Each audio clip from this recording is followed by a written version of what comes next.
नमस्कार, मैं हूं मृत्युंजय कुमार झा और कमोडिटी सुपरफास्ट में आपका स्वागत है। और सबसे पहले आपको बताते हैं कि इस वक्त की 5 महत्वपूर्ण खबरें कमोडिटी मार्केट की कौन कौन सी हैं। पहली खबर है गोल्ड, जहां पर एक बार फिर से तेजी लौट आई है और एमसीएक्स पर सोने का भाव 49,000 के बेहद करीब पहुंच चुका है। करीब 300 रुपए की मजबूती है गोल्ड में। और शुरुआती कारोबार में भाव 150 रुपए नीचे था, लेकिन अब वहां से रिकवरी आई है। अंतर्राष्ट्रीय बाजार में गोल्ड के दाम $1825 के ऊपर हैं और अंतर्राष्ट्रीय बाजार में भी कीमतों में तेजी है। इसके अलावा चांदी की चमक भी लौटी है। एमसीएक्स पर चांदी का भाव 63,800 रुपए के ऊपर है। 600 रुपए से ज्यादा की मजबूती चांदी में दिख रही है और शुरुआती कारोबार में चांदी के दाम 800 रुपए तक टूट गए थे। अंतर्राष्ट्रीय बाजार में चांदी $24 के ऊपर ट्रेड कर रही है। इसके अलावा क्रूड की बात करें तो कच्चे तेल की कीमतों में भी तेजी है और ब्रेंट क्रूड का भाव $47.5 के ऊपर है, 0.25% की मजबूती है। WTI क्रूड का भाव 45 के करीब है। और जब भी वैक्सीन को लेकर कोई भी पॉजिटिव खबर आती है तो कच्चे तेल की कीमतों में तेजी हम देख पाते हैं। कोरोना वैक्सीन पर लगातार पॉजिटिव खबरों से कीमतों को सपोर्ट मिल रहा है। यूके में फाइजर बायोटेक की वैक्सीन को मंजूरी मिली है, उसका इम्पैक्ट हम प्राइस के ऊपर देख रहे हैं और ये तमाम वजह हैं जिससे कीमतों में तेजी यहाँ पर दिख रही है।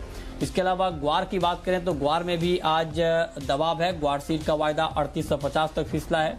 ग्वारगम का वायदा 5750 रुपए तक फिसला है और ग्वार कीमतों में आज करीब 1.5% की कमजोरी है। महीने भर में 10% से ज्यादा ग्वारगम के दाम टूट गए हैं और महीने भर में ग्वार सीड में 7% से ज्यादा की कमजोरी है। इसके अलावा सोयाबीन की कीमतों में फिर दबाव है और सोयाबीन का वायदा 4375 के नीचे फिसला है। सोयाबीन में आज करीब 0.25% की कमजोरी है। हाजिर में मांग घटने से घरेलू बाजार में दबाव है। यूएस में सोयाबीन की रिकॉर्ड यहाँ पर क्रशिंग होने की संभावना है। तो ये 5 खबरें हैं इस वक्त की, लेकिन इन 5 खबरों के बाद अब हम बात करेंगे 5 ट्रेडिंग कॉल्स की।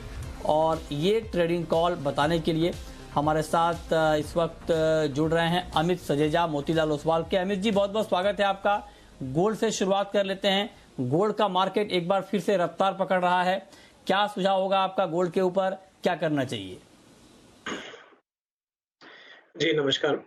देखिए, फिलहाल जो हमने पिछले 1 महीने से ट्रेंड देखा है, वो कहीं ऐसा लगता है थमता हुआ दिखाई दे रहा है, क्योंकि बहुत ही बड़ा एक सेल ऑफ हमने देखने मिला था, क्योंकि वैक्सीन का जो अपडेट आते जा रहे थे, फाइज़र हुआ, उसके बाद मॉडर्ना, उसके बाद में एस्ट्राज़ेनेका का, तो उसके चलते हमने गोल्ड पे जो सेफ हेवन या जो सुरक्षित निवेश की माँग होती है, वो घटते हुए देखी थी। कॉरेस्पॉन्डिंगली इक्विटी मार्केट्स में हमने तेज़ी आते हुए देखी।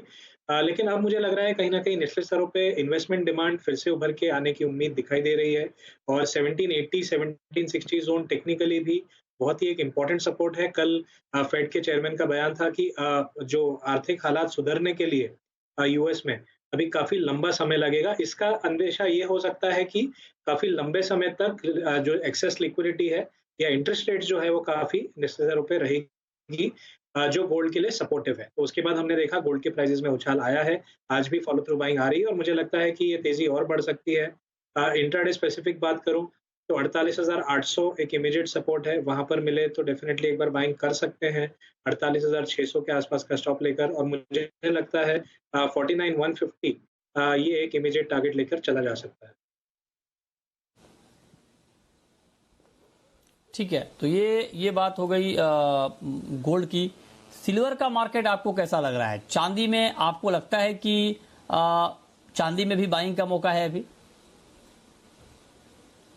जी, बिल्कुल। देखिए, पिछले 3 सेशंस में हमने चांदी में काफ़ी शानदार तेज़ी देखी है। 61,000 से लगभग 64,000 के लेवल्स हम देख चुके हैं ऑलरेडी। आज भी 1% की तेज़ी के साथ ट्रेड कर रहा है। मुझे लगता है कि हल्की-सी एक करेक्शन इवनिंग सेशन तक दिखाई दे सकती है यूएस मार्केट के आसपास, यानी 63,500 से 400 की ज़ोन में दिखाई दे सकता है। वहाँ पर खरीदारी का एक मौका मिलेगा और ऑन द होल मुझे लगता है कि 64,400 से 64,500 जो एक इमीडिएट नेक्स्ट बड़ा रेजिस्टेंस है, वो एक बार टेस्ट हो जाएगा शाम तक। ठीक है। क्रूड में बहुत ही रेंज का ट्रेड हो रहा है, बहुत ही दायरे का मार्केट है। हालांकि कुछ तेजी आई थी कुछ देर पहले, लेकिन अब मार्केट एक दायरे में फंसता हुआ दिख रहा है। तो क्रूड पर क्या सुझाव आपका? जी देखिए जब तक क्रूड ऑयल कल के जो लोज़ हैं यानी 3,240 के ऊपर सस्टेन हो पा रहा है, तब तक मुझे लगता है कि एक फ़ॉलो थ्रू से बाइंग जो है दोबारा दिखाई देगी और हो सकता है कि हम 3,350 से 60 जो रीसेंट हाइज़ थे उसके काफ़ी करीब जा पाएँगे। तो रिस्क रिवॉर्ड के हिसाब से यहाँ पर बाय करना सही है। 3,285 पे बाय कर सकते हैं, 235 का स्टॉप लेकर और मेरे हिसाब से अपसाइड में 3,360 तक के लक्ष्य लेकर चला जा सकता है। ठीक है। कॉपर का मार्केट अभी आपको कैसा लग रहा है और कॉपर में इंट्राडे के पॉइंट ऑफ व्यू से क्या ट्रेड लेना ठीक रहेगा? जी, बिल्कुल देखिए ऑल टाइम हाईज़ के आस-पास एमसेक्स पर level all time high levels के आस-पास चल रहे हैं। मुझे लगता है कि अभी भी जो स्ट्रेंथ है बनी हुई है जब तक 585 का सपोर्ट बाज़ार होल्ड कर रहा है। तो 585 के स्टॉप के साथ में करंट मार्केट पे बाइंग की जा सकती है 588 के आस-पास। इमीडिएट टारगेट 593 के होंगे और हो सकता है रैली 595 तक भी एक्सटेंड हो जाए। तो अभी भी जो तेज़ी है बरकरार लग रही है। अच्छा, ठीक है। तो आप कह रहे हैं कि तेजी आपको बरकरार लग रही है। इसके अलावा नेचुरल गैस का मार्केट आपको कैसा लग रहा है? नेचुरल गैस में क्या किया जाए अभी इस वक्त? जी, हालाँकि विंटर सीज़न जो है ऑफ़िशियली उसका आगाज़ हो चुका है, लेकिन इन्वेंटरी भी सफ़िशिएंट है और हमने निचले स्तरों से यानी 190 के नीचे से लगातार एक पुल बैक आते हुए देखा है 220-21 तक। तो अब मुझे लगता है कि एक करेक्शन का दौर आ सकता है, जहाँ पर प्राइसेज़ 210 के नीचे फिसल सकती हैं प्योरली इंट्राडे। तो 214 के करीब अगर मिले तो 217 का स्टॉप लेकर 209 के टारगेट के लिए रुका जा सकता है। चलिए, तो ये 5 कॉल आपके लिए जहां पर आपके लिए ट्रेड करने का मौका बन सकता है। आगे बढ़ते हैं, अब बात करते हैं कुछ और कमोडिटी की। मेटल में आपने कॉपर में बताया कि अभी बाइंग करनी चाहिए। कॉपर के अलावा और कोई मेटल जहां पर आपको लगता हो कि ठीक ठाक ट्रेड अभी बन सकता है? निकल, जिंक या लेड या एल्युमिनियम? जी। देखिए प्योरली इंट्राडे की अगर बात करें तो मुझे लगता है कि फ़िलहाल कॉपर ही अच्छा दिख रहा है क्योंकि ज़िंक में 215 का सपोर्ट है, पॉसिबल है कि एक बार वहाँ पर आ जाए और वहाँ से तेज़ी दिखाई दे। तो 1 से सवा रुपए नीचे अगर मिले तो ज़िंक में बेहतर रहेगा, करंट मार्केट से अवॉइड किया जा सकता है बाइंग। ठीक है, चलिए आप शुरू करते हैं सवाल जवाब। पहला सवाल है गोपाल का, राजस्थान से हैं हमारे साथ। पूछिए गोपाल जी। जी सर, नमस्कार। हेलो। नमस्कार, पूछिए। सर जी, गुआर में क्या होने वाला है? ये कितना जी मंदा सुन रहा आएगा? हूँ, और पूछें। गुआर में क्या होने वाला है सर? नीचे कितना आएगा और 4500 कब तक हो जाएगा? 2-3 महीने में या 4 महीने में 4500 होगा सर? ग्वार में और कितना मंदा होने वाला है और दाम काफी गिर गए हैं ग्वार के, अब तो 3900 के भी नीचे आ गया है। बताइए अमित जी, क्या व्यू है आपका ग्वार के ऊपर?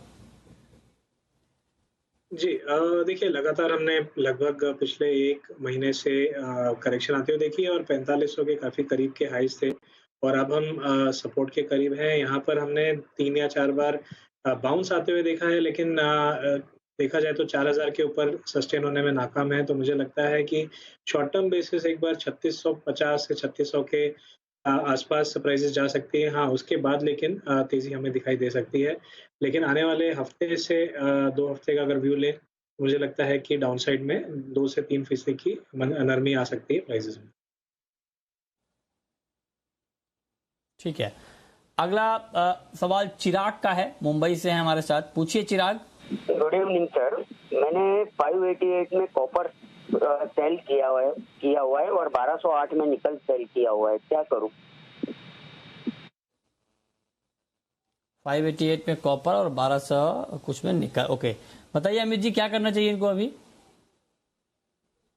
जहाँ तक बेस मेटल्स का सवाल है, अभी डिस्कशन हुआ कि कॉपर टॉपिक लग रहा है बाय साइड में, हालाँकि बाकी बेस मेटल्स उतने स्ट्रॉन्ग नहीं दिख रहे हैं रिलेटिवली। तो निकल में एक बार 1200 के करीब मिल सकते हैं, यानी 1202 के आसपास। मैं कहूँगा वहाँ पर एक बार प्रॉफिट बुक कर लीजिए। लेकिन कॉपर में करंट लेवल पे एक बार एग्ज़िट होना बेहतर रहेगा 588 के आसपास, क्योंकि अपसाइड में 593 तक जाने के आसार दिखाई दे रहे हैं। ठीक है, बहुत शुक्रिया आपका अमित जी, बताने के लिए कि कमोडिटी में कहां पर कमाई के मौके बनेंगे। तो फिलहाल इस बुलेटिन में इतना ही।